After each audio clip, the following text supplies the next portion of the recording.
संतप्त मानस शांत हाँ, जिनके गुणों के गान में वे वर्धमान महान जिन विचरे हमारे ध्यान। 49वीं गाथा की चर्चा चल रही है, जिसमें अपन ने अरस, अरूप, अगंध, स्पर्श और अशब्द इन 5 बोलों का अर्थ समझा।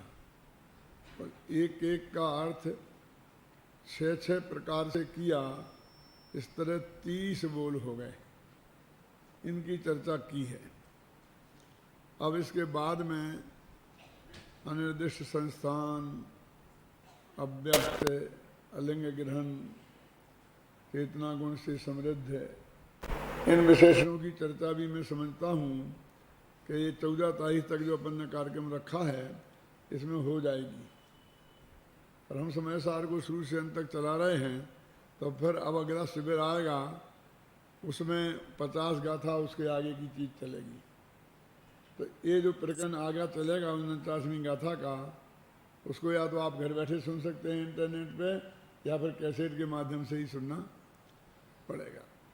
तो अभी इसका समापन मैं आज करना चाहता हूँ इन 5 बोलों का, और एक एक के 6 बोल लगभग सभी एक से हैं।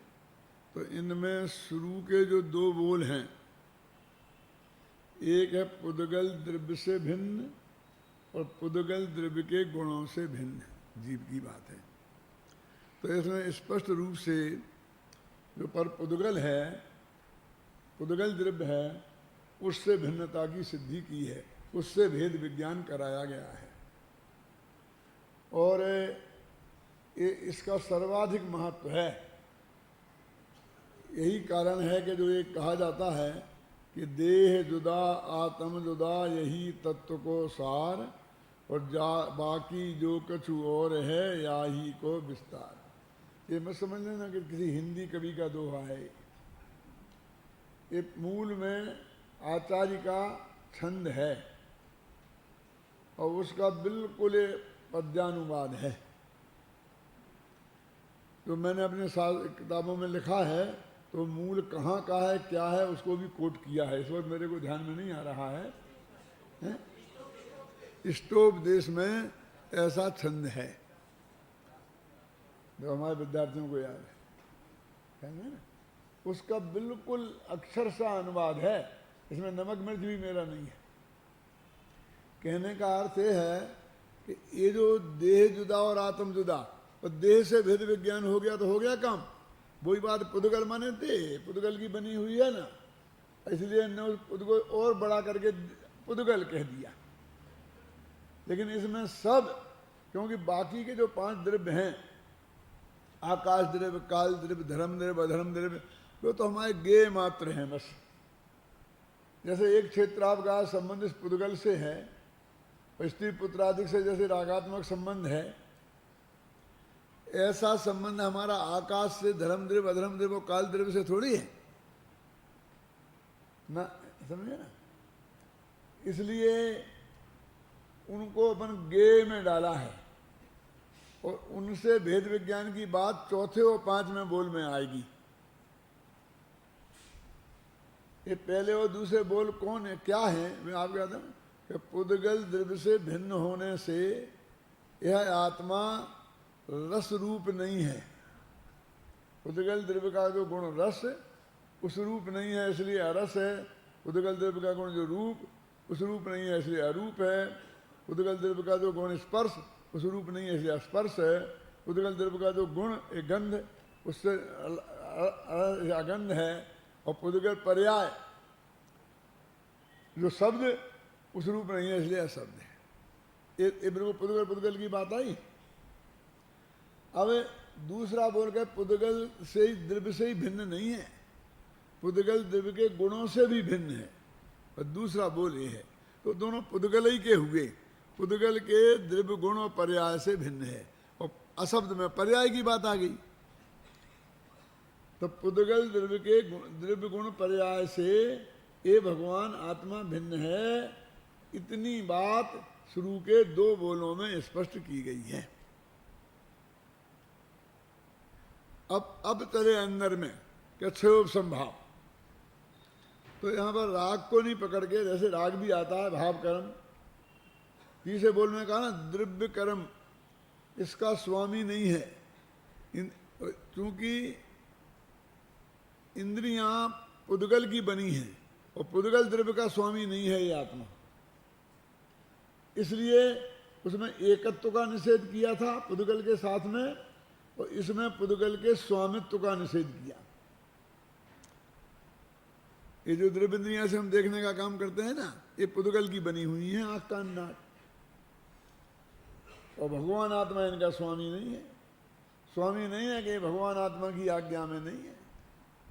भगवान आत्मा कहेगा तुम आत्मा को देखो, तो कहता मैं नहीं देख सकती, बस मुझसे दिखवाना हो तो पुद्गल के दिल देखने में निमित्त को आ सकती हूँ, मैं आत्मा के काम नहीं आऊंगी। तो कहाँ इसमें आत्मा की आज्ञा चली?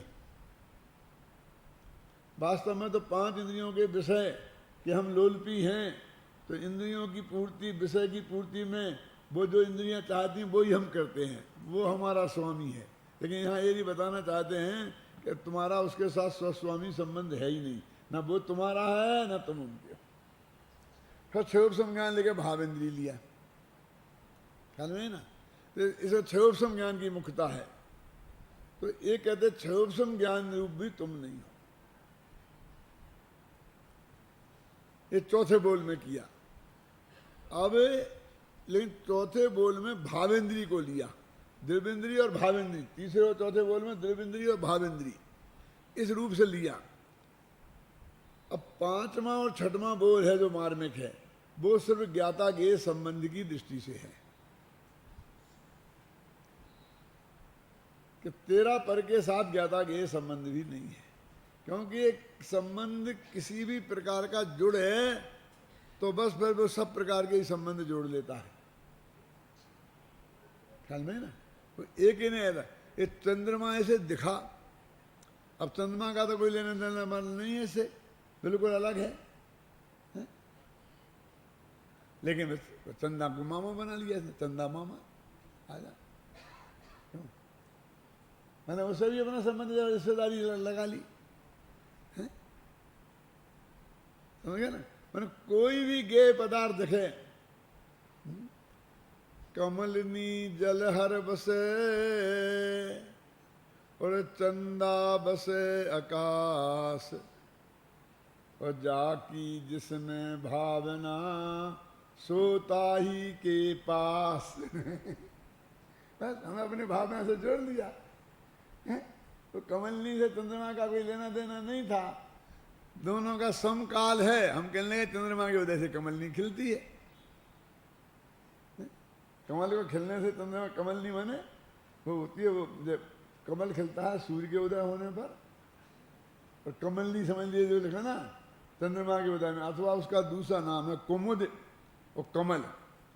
कुमुद जो है उसे कहते हैं जो चंद्रमा के उदय होने पर खिलता है, और कमल उसे कहते हैं जो सूर्य के उदय होने पर खिलता है। माने इतने दूर के भी हम संबंध जोड़ लेते हैं, ख्याल में ना। और दोनों के बीच में वज्र की दीवाल है। वज्र की दीवाल है माने क्यों? वज्र का वज्र की में जो परमाणु है वो क्या है? पुद्गल ही है ना। तो बोलो ये आकाश का जो बीच में प्रदेश है वो पुद्गल के परमाणु से ठसाठस भरा है क्या नहीं? तो कितनी बड़ी दीवाल हो गई, सोच लो कितनी मोटी है वो दीवाल। यहां से लेके चंद्रमा तक की इतनी मोटी दीवाल है जो किसी से तोड़ी नहीं जा सकती, फिर भी हम तो जोड़ लेते हैं। तो इसलिए कहते हैं गेय गायक संबंध। तो इसमें गजब की बात यह है कि और मैं तो सब तरह के संबंधों से अस्वीकृति की, देह तेरी है ही नहीं, किसी में नहीं, ऐसा नहीं वैसा नहीं, सब। इसमें कहते हैं कि पहला बोल पांचवा पहला माने पांचवा बोल कहता है कि अकेले तुम्हें को थोड़ी जानते हैं, अकेले रस को ही थोड़ी जानता है आत्मा, वो तो सबको जानता है। उल्टा सबको जानना स्थापित किया क्या? और इस तरह के आधार पर ये गेय गायक संबंध भी नहीं है, सबको जानते, तेरे से थोड़ी है, ज्ञेय ज्ञायक संबंध स्वीकार करके कुछ संबंध नहीं है कि साहब आपने उसको ऐसा ऐसा सहयोग किया, कि हम तो सबको तैयार हैं।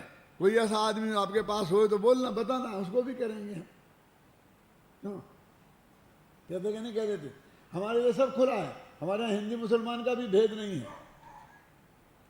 क्यों हमारे यहाँ दिगंबर श्वेतांबर का भी भेद नहीं है। हमारे यहाँ विद्यार्थी भर्ती कोई भी आम भर्ती करेंगे, क्यों है कि नहीं है? हम यही कहते हैं ना कि हम उनको कर लिया, उनको कर लिया, उनको कर लिया। तो जिन जिनको कर लिया उनका हमने पक्ष किया है, ये हमने पक्ष नहीं किया है, ये बताने के लिए हम तो ये कहते हैं हमारे पास तो जो योग्य विद्यार्थी आया हमने उन सबको भर्ती किया है। भाई इससे भर्ती उनको किया, तुम्हारा लड़का भर्ती नहीं हुआ, वो अयोग्य था तो नहीं हुआ, योग्य था तो हुआ, हमने किसी योग्य को छोड़ा नहीं। तो इस तरह से हम निष्पक्ष भाव सिद्ध करते हैं ना, तो वो कहते हैं कि वो सबको जानता है, अगले तुम्हें को नहीं जानता है, रसई को नहीं जानता है। रस को जानने से उसे हम सरस नहीं कह सकते, क्योंकि सबको जानता है तो सरस क्यों कहेंगे? सरस कहेंगे, स्वरूप कहेंगे, सगंध कहेंगे, फिर तो बहुत झगड़े खड़े हो जाएंगे। क्यों? देखो कैसी विचित्र स्थिति है कि अपने बाल बच्चों पे खर्चा करें, उन्हें पढ़ाई लिखाई में खर्चा करें, तो आज तक किसी ने ये नहीं कहा होगा कि तूने परोपकार किया हो तुझे पुण्य बनेगा। और ना वो जानता है, इतना गोमट सार तो वो भी जानता है कि ये तो मेरे बच्चों को कर रहा हूं, इसमें काय का धर्म? क्यों मानता कि नहीं मानता? लेकिन वो बच्चा यदि हमारा बहन का हो, हमारे साले का हो, तो उसमें थोड़ा धर्म जुड़ जाता है। फिर गौरव के साथ हम कहने लगते हैं कि देखो मैंने अपने भांजे को भी पढ़ाया, मैंने साले के लड़के को भी पढ़ाया, सब रिश्तेदारों को योग्य बना दिया, ये कर दिया, अपने बेटे को योग्य बना दिया कि कोई डींग नहीं हाँकता है, और उसमें थोड़ा धर्म किया मैंने। और फिर वो यदि क्यों पूरी अपनी जैन समाज के बच्चे को करे तो फिर थोड़ा और महान हो जाता है। फिर उसके गीत, हम आत्मा के गीत गाना छोड़कर उनके गीत गाने लगते हैं। साहब गाने लगते कि नहीं गाते? कितना महान है, कितना महान है। और फिर वो बड़े गौरव के साथ कहता है हमने कोई दिगंबर श्वेतांबर का भेद नहीं किया, सबको किया, तो वो और महान हो जाता है। और फिर हिंदू मुसलमान का भेद नहीं करे तो वो और महान हो जाता है। ये क्या है? अरे भाई, ये तीर्थंकर प्रकृति कैसे बनती है मालूम आपको? 16 कारण भावनाओं से बनती है। और 16 कारण भावनाओं पे मैं कभी प्रवचन करूंगा। जिस साल में यहाँ आया था उस साल मैंने किए थे 1 महीने तक लगातार। अब उस जमाने में ऐसी व्यवस्था नहीं थी कि वो कैसेट इस वक्त उपलब्ध होते, लेकिन मेरे दिमाग में 16 कारण भावना पे किए थे पूरे व्याख्यान। तो उसमें सिर्फ 2 ही भावना ऐसी हैं कि तीर्थंकर प्रकृति के बनने के लिए अनिवार्य हैं, बाकी 14 की छुट्टी भी रह सकती है। कौन कौन सी 2? एक तो दर्शन विशुद्धि और एक वात्सल्य।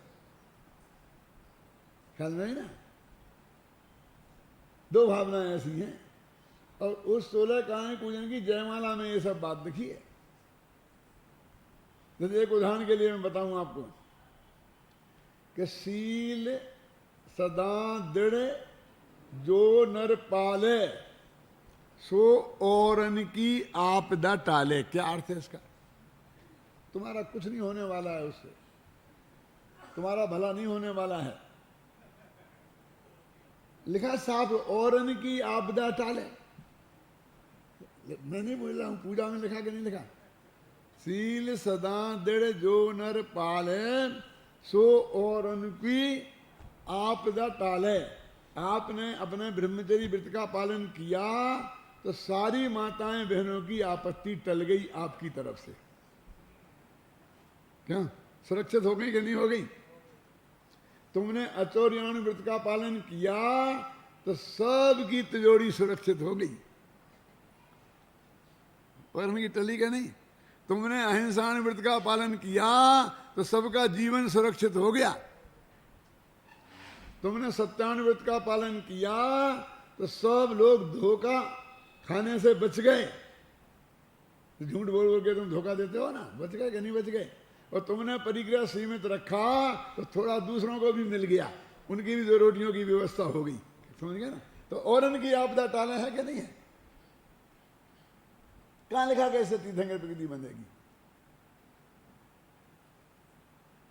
क्यों नहीं साहब? ये तो है ना ज्ञानाभ्यास। वो तो उससे तो कि ज्ञानाभ्यास करे मन माही ताके मोह महातम नाही। उसके तो मोह रूपी अंधकार खत्म होगा, तीर्थंकर प्रकृति बंधेगी। ये कहां लिखा बताओ?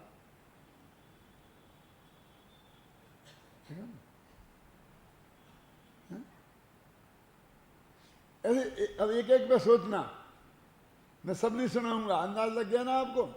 और वहां लिखा है बत्सल अंग सदा जो ध्यावे सो तीर्थंकर। और क्या होता है ऐसा कि जब किसी जीव को, सम्यक दृष्टि धर्मात्मा जीव को, ज्ञानी धर्मात्मा जीव को ऐसा भाव आता है कि जो भाव, जो तत्व मुझे प्राप्त हुआ है वो मैं सारे जगत तक कैसे पहुंचा दूं। एक भी आदमी ऐसा नहीं रहे जो उस तत्व ज्ञान से वंचित रह जाए, ऐसा वात्सल्य भाव। ऐसा नहीं सबको रोटी दाल की व्यवस्था कर दूं, कोई रोटी कपड़ा और मकान से कमी न रह जाए, ऐसे वात्सल्य से नहीं। क्या श्रीकृष्ण जी? तो तीर्थंकर प्रकृति का बंध हो जाता है। क्यों? वो एक के हित की कामना नहीं करता है। और उसको ये दिक्कत महसूस होती है। क्या दिक्कत महसूस होती है? कि मैं क्या करूं, अब मैं तो एक ही भाषा जानता हूं, गुजराती में बोल नहीं सकता, तो गुजरातियों को कैसे समझाऊं? मराठी में बोल नहीं सकता, मराठी वालों को कैसे समझाऊं? कन्नड़ जानता नहीं हूं, कन्नड़ वालों को कैसे समझाऊं? उसकी ये प्रॉब्लम अंदर में, उसके अंदर में ये रहता है। तो कहते तुम चिंता मत करो, ये तीर्थंकर प्रकृति जो तुम्हें बंधी है, इसके उदय में तुम्हें ऐसा संयोग प्राप्त होगा कि तुम एक भाषा में, एकाक्षरी भाषा में, अनक्षरी भाषा में बोलोगे, सिर्फ ओ ऐसा बोलोगे और सब लोग अपनी अपनी भाषा में समझ लेंगे। भाषा की समस्या सॉल्व। 18 महाभाषाएं और 700 लघु भाषाएं। बोलो क्यों हुआ? उसको ये भाव था ना कि मैं सबको कैसे समझा दूं। गाय भैंस कुत्ता बिल्ली को भी मैं कैसे समझा दूं? अकेले आदमियों को ही नहीं, अकेले जैनियों को तो है ही नहीं। तो उनके समोसन में कुत्ते बिल्ली को भी बैठने की व्यवस्था थी, वे भी पहुंच गए, देव भी पहुंच गए। सबके कल्याण की भावना थी ना। तो वो राग जब अपने बाल बच्चों तक सीमित होता है तो पाप भाव कहलाता है, और जब उसकी सीमा तोड़ के बाहर निकलता है तो वो पुण्य कहलाने लगता है।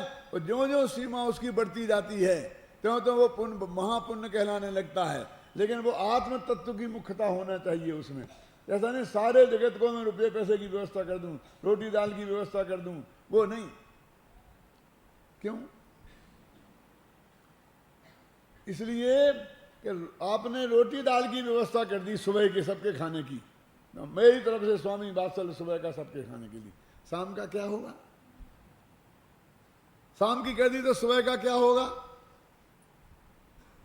क्यों? और एक जिंदगी भर की कर दी तो दूसरे का क्या होगा? तीसरे का क्या होगा? सबकी और अनंत काल तक भोजन की व्यवस्था कोई कर सकता है? नहीं कर सकता ना। तो ये कहां रहा भाई? धर्म नहीं, वो बात नहीं थी, समझ गया? लेकिन सारे जगत को एक साथ तत्व ज्ञान की प्राप्ति हो, ऐसी भावना किसी की हो सकती है। और वो निष्पक्ष भाव से कोई भी आओ सुनो। आता भक्तांबर का एक काव्य आता है दिव्य ध्वनि वाला, बोलो किसी को याद हो तो। दिव्य ध्वनि तत्वरबा है ना, क्या है? बोलो बोलो पूरा छंद।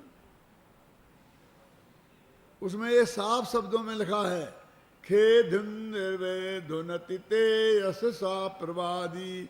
खे माने आकाश में होने वाली उनकी दिव्य ध्वनि, उनको यश को बढ़ाने वाली ये घोषणा करती है। क्या घोषणा करती है कि हे जगत के जीवो, ये सारा मेरा दरबार खुला है, जिसको आना हो आओ, बिना किसी भेदभाव के, बिना कोई टिकट के, बिना कोई व्यवस्था के मेरी बात सुन लो। मानो ये दिव्य ध्वनि ये आएगा। वो जो है ना, वो नगाड़े बजते हैं ना, क्या बोलते हैं उसको, वत्से को दुंदभी। खे दुंदभी, वो खे की जो आकाश में होने वाली दुंदभी मानो सारे जगत को अनंत सुखी होने का मार्ग सुनने के लिए आमंत्रण की घोषणा है। अब डुग्गी पिटवा दो। ये डुग्गी पिटवाना क्या होता है? जाहिर आमंत्रण है गुजराती की भाषा में।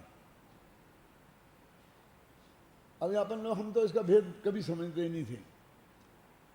तो एक दफा हमसे सुमन भाई ने पूछा बम्बई में कि पंडित जी हम आ सकते हैं आपके प्रवचन में?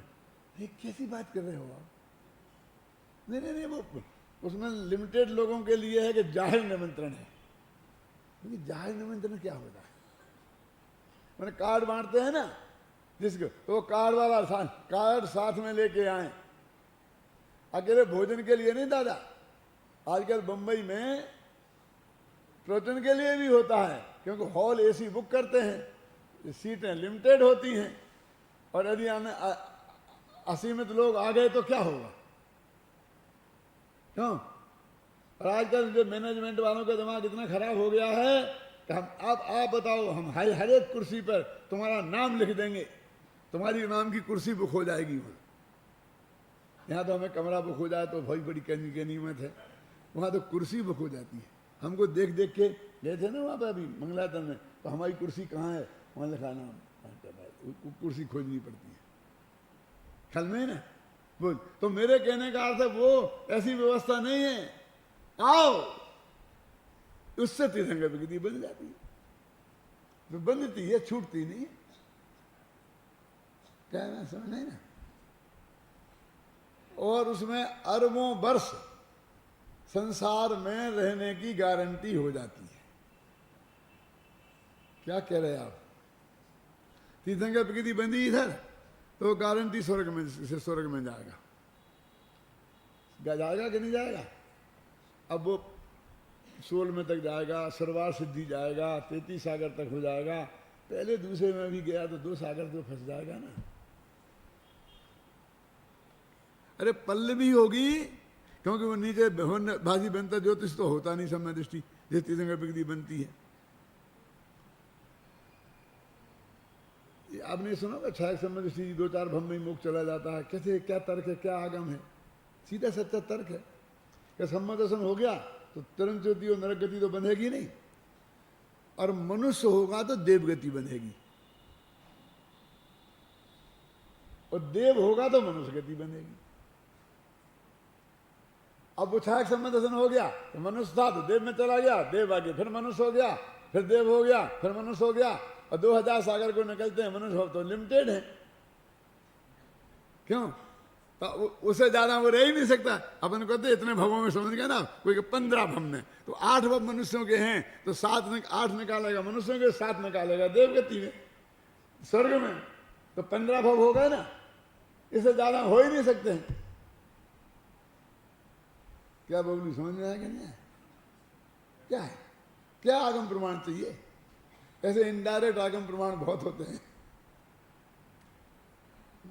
ऐसे एक दफे मेरे से कहा था एक आदमी ने देवलाली में, और अपना रमेश मंगल है ना, रमेश मंगल मतलब कमल, रमेश कमल के साहब, श्रीमद को 800 भव का जाति स्मरण था। कितने का? मैंने कहा तू अरबों वर्ष का कहे तो चल सकता है, 800 भव नहीं चल सकती। कि क्यों?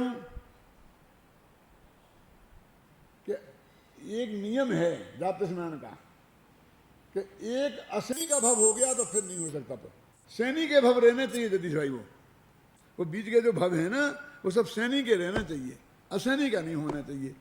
तो 800 भव सैनी के कैसे होंगे बता तू? क्योंकि मनुष्य में तो इतने ही होते हैं, विज्ञानी समय दृष्टि तो नरक देव होने से जाएंगे ही नहीं, और देव में अरबों वर्ष तो हो सकते एक ही भव में, क्या महिपाल देवगति में, लेकिन भव 800 कैसे होंगे बता मेरे को। यदि सम्मदर्शी और सम्मदर्शन कायम रहा तो वे ऐसे सैनी पंचेंद्री के 800 भव बता मेरे को कैसे होते हैं। वो मैंने प्रवचन में भी कह दी, बस खत्म हो, उसी दिन से शत्रु हो गया मेरा बेचारा। क्या करें, मेरा और कोई झगड़ा नहीं, कुछ नहीं लेना नहीं देना। भाई ऐसी तो बात कहो ना, गप्पे ऐसी तो लगाओ कि जचे। गप्पे ही लगाना है तो लगाओ, लेकिन ऐसी तो लगाओ कि जचे, समझे ना। तो वो दिव्यधनी की बात अपनी चल रही थी कि उससे तो वो ये क्या एक संबंध है। कहते हैं सबको सबका कल्याण हो तो उसको अपन ने कितना महान माना। सारी दुनिया को जाने तो उसको पक्षपात का आरोप नहीं लग सकता कि सारी दुनिया के साथ पक्षपात नहीं किया, कि पक्ष में किया ना, सारी दुनिया के पक्ष में है? अरे उसको पक्षपात नहीं कहते हैं, एक को करे और दूसरे को नहीं करे उसको पक्षपात कहते हैं। समझ गए ना आप? कहे ना, तो वो कहते हैं यही तर्क दिया 5 में बोल में। क्या तर्क दिया भैया 5 में बोल में? मुझे बता आ रहा था, कहता आगे बैठूंगा आगे पंक्ति में, ऐसे थोड़ी आगे में होता है। क्या है?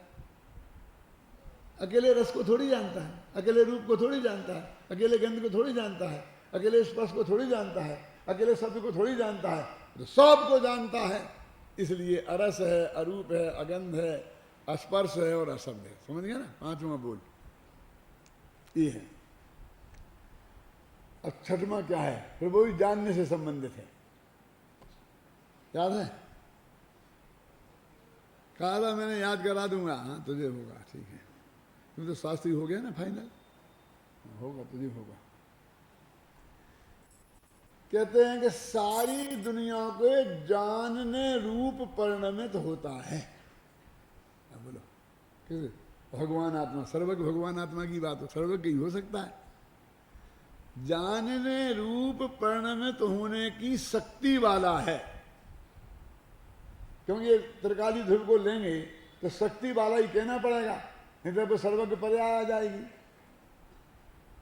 क्यों? समझ में है ना? लेकिन पररूप जिसको जानता है उस रूप परिणमित नहीं होता। क्यों? जिससे हमने 2 शब्द मीठे बोल लिए उसके हो गए, वो हमारा हो गया। क्यों? मुस्कुरा के बोल लिए तो अपना हो जाता है। एयर होस्टेज हो ना, कितनी मुस्कुरा के बोलती हैं अपन से, अपन उसका कोई गलत अर्थ समझ लें तो लेने के देने पड़ जाएंगे। उन्हें तो इस बात की तनख्वाह मिलती है, उन्हें तो इस बात की ट्रेनिंग दी जाती है। क्या कि जब वहाँ दरवाजे पे खड़े हो जाना और जो आए तो ऐसे बहुत पहचान के हों, बोलो नमस्कार करना, जाते वक्त भी कहना नमस्कार करना, और आइए द्वारा पधारना। वो बोलते हैं आपको हमारी यात्रा सुखद रही होगी, हम आपको आमंत्रित करते हैं कि आप द्वारा भी पधारिए और हमें सेवा करने का मौका दीजिए। क्यों? ये सब औपचारिक ही है ना। उतने कहने से कोई कहने के लग जाए कि हमने तुम्हें एयर होस्टेस के साथ हंसते हुए बात करते देखा, बोलो क्या करें? वो मुस्कुराकर स्वागत करे तो मुस्कुराकर जवाब देवे कि नहीं देवे? ठीक है। तो उसमें कुछ नहीं है। वो कह रहा है कि सारे जगत को जानता है, तो जानने रूप, सारे जगत को जानने रूप परिणमित होना तो भगवान आत्मा का स्वभाव है, क्यों? सर्वज्ञत्व शक्ति भगवान आत्मा में है ना। इससे सारे जगत का नहीं हो जाता और सारा जगत उसका नहीं हो जाता। ऐसा भगवान आत्मा है, इसलिए वो रस को जानता तो है, रस के जानने रूप तो परिणमित होता है, लेकिन रस रूप परिणमित नहीं होता। रूप के जानने रूप तो परिणमित होता है, लेकिन रूप परिणमित नहीं होता। गंध के जानने रूप तो परिणमित होता है, लेकिन गंध रूप परिणमित नहीं होता। स्पर्श के जानने रूप तो परिणमित होता है, पर स्पर्श रूप परिणमित नहीं होता। शब्द के जानने रूप तो परिणमित होता है, लेकिन शब्द को रूप परिणमित नहीं होता। इसलिए वो आत्मा अरस है, अरूप है, अगंध है, स्पर्श है। ये सब याद हो गए आपको? अरे तुम्हें हो जाना चाहिए, इसमें क्या दम है? तो 5 बोल हैं, एक एक में 6 लगने हैं, बिल्कुल एक से लगने हैं, जिसमें अपने 6 दिन 8 दिन 10 दिन खा लिए, और फिर भी याद नहीं हुए तो हम क्या करें? क्यों? होना चाहिए कि नहीं होना चाहिए? बिल्कुल घुट जाना चाहिए, सपने में भी विकल्प आए तो नक्की हो जाना चाहिए। अब इसके बाद में ये 6 बोलों की समाप्ति, 5 बोल के 6, 30 बोल समाप्त हुए। अब आगे कहते भगवान आत्मा अनिर्दिष्ट संस्थान है। ये अनिर्दिष्ट संस्थान क्या होता है?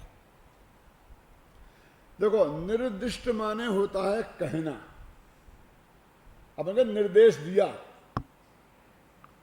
तो निर्दिष्ट माने कहा हुआ, कहना, और अनिर्दिष्ट माने कहना संभव नहीं है। तो अनिर्दिष्ट माने जिसका कहना संभव नहीं हो उसे बोलते अनिर्दिष्ट। और ये संस्थान क्या? कि भगवान आत्मा का आकार। संस्थान माने आकार। तो भगवान आत्मा का क्या आकार है ये बताओ हमें। तो कहते भैया कह नहीं सकते क्या आकार है। ये भगवान आत्मा का एक गुण है। कौन सा? ना दादा, कि हम कह, तुम नहीं कह सकते तो भगवान आत्मा का गुण कैसे हो गया? ये तो तुम्हारी कमजोरी हुई। क्यों? ये भगवान आत्मा का गुण कैसे हो गया? कहते भाई ऐसी शक्ति उसके अंदर विद्यमान है कि उसको कहा नहीं जा सके, उसके आकार के बारे में कुछ कहा नहीं जा सकता। उसका नाम है अनिर्दिष्ट संस्थान। ये शब्द से हो गया ना क्लियर। अब देखिए, पूछो कैसे? शास्त्रों में तो लिखा है कि निश्चय नय से असंख्यात लोक प्रमाण है, और व्यवहार नय से शरीर के प्रमाण है। जो शरीर में है वो शरीर के आकार का है। तो आगे ना दोनों कह दिया। यहाँ कह रहे कह नहीं सकते और कह दिया। क्यों सर? आपकी दाढ़ में दर्द है? कि हाँ दाढ़ में दर्द है। कितना है? कि पंडित जी कह नहीं सकता। कह तो दिया ना। कह नहीं शब्द से कह दिया कि नहीं किया? क्यों? मैं कह नहीं सकता इस शब्द से आपने कहा कि नहीं कहा? तो कहा कि नहीं कहा क्या माने इसे? इसे कहा माने कि नहीं कहा माने? अब कितनी तकलीफ है मैं ही जानता हूं, मैं कुछ कह नहीं सकता। तो ऐसा अकलंग देव ने मजाक उड़ाई है। ये ऐसी बात है, मौन व्रत को हम परान प्रतिपादयन निब, राजवार्तक में लिखा है। क्या अर्थ है इसका? मेरा आज मौन व्रत है, मैं मौन व्रती हूं, ऐसा दूसरे से कहते हुए के समान। क्या का उदाहरण है? स्ववचन बाधित होता है, दोष होते हैं ना, इसमें हेतु के दोष, तो स्ववचन बाधित है ना। कि अब कह रहा कि मैं क्या क्या क्या क्या पर मेरा आज मौन है, और ये कह रहा है, तो मौन रहा क्या? मौन व्रत को हम परान प्रतिपान निर, मैं मौन वृत्ति हूं ऐसा दूसरे से कहता हुआ आदमी का मौन वृत्ति है कि नहीं है? बोलो। ऐसा बता रहा कि इतना दुख हो रहा है मेरे को कि मैं कह नहीं सकता, और कह रहा है कि भैया थोड़ा कहो। कि तुम घबराते क्यों हो? मैं 1 घंटा के पहले छोड़ने ही वाला नहीं हूं। 1 घंटा तक बताऊंगा कि मैं कैसा दुखी हूं, और अंत में कहूंगा मैं कह नहीं सकता। होता है 2 शब्द कि अब डॉक्टर साहब 2 शब्द बोलेंगे, और फिर भाग में 8 घंटा बाद कहते 1 शब्द हुआ। और दूसरा शब्द कभी पूरा होता ही नहीं है, चलता रहता है। तो वो अनिर्दिष्ट संस्थान माने कह तो दिया ना कि असंख्य प्रदेशी। अब मैं आपसे पूछता हूं, कह तो दिया निश्चय से, अब तुम्हारी समझ में आ गया ना कैसा होगा असंख्य? आकार क्या हो? आकार का मतलब तुम समझते ही हो ना। ये जो पुस्तकाकार बोलते हैं ना, इसे ये पुस्तकाकार है। तो ऐसे जो पुस्तक का आकार आपकी समझ में आ गया, ऐसा वो भी आ गया होगा ना। असंख्यात प्रदेशी कहा आत्मा का आकार, तो समझ में आ गया होगा कि नहीं? कहाँ कह दिया फिर? यही तो बता रहे, वो तो प्रदेश असंख्य हैं उसमें, लेकिन वो किस आकार में है? तो कह रही जिस शरीर में रहेगा उस शरीर में है। संसारी जीवों का तो निबट गया कि मोक्ष वाले कि अंतिम शरीर से कुछ कम। तो आगे शरीर से ही नाप तो किया, शरीर के आकार का हुआ तो वो तो आकार शरीर का है, उसका कहाँ आत्मा का है? वो तो शरीर का आकार हुआ ना, ख्याल में है ना? इसलिए अब तुम शरीर के बिना बोलो तो असंख्यात प्रदेशी, इसलिए कहते उसका संस्थान हम कह नहीं सकते हैं, इसलिए वो अनिर्दिष्ट संस्थान वाला है। और अनिर्दिष्ट संस्थान को 4 बोलों से समझाया है, 4 बातें 4 तरीके से समझाया है। उसी चर्चा अपन कल करेंगे।